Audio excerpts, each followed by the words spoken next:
একদিন এক পারিবারিক অনুষ্ঠানে সবাই গল্প করছিল। হঠাৎ একজন আত্মীয় এক আপুকে বললেন, এত বছর হয়ে গেল এখনো বাচ্চা হলো না, মা হতে না পারলে একটা মেয়ের জীবনই তো অপূর্ণ।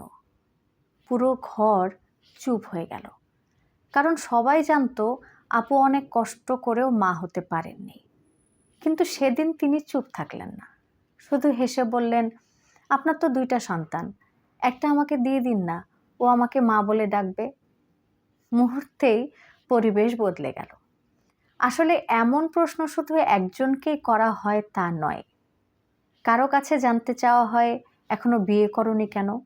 কাউকে বলা হয়, এখনো বাচ্চা হলো না কেন?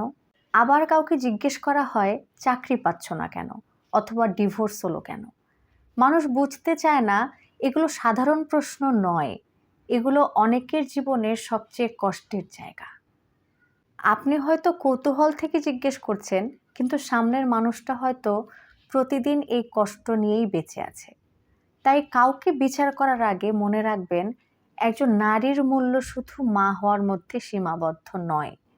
একজন মানুষের মূল্যও শুধু তার বৈবাহিক অবস্থা, চাকরি বা সন্তানের উপর নির্ভর করে না। আমাদের সবার জীবন আলাদা, লড়াইও আলাদা। তাই প্রশ্ন করার আগে একটু ভাবুন, কারণ অনেক সময় নীরবতাই সম্মান, আর সম্মান দেওয়াটাই সবচেয়ে বড় মানবিকতা।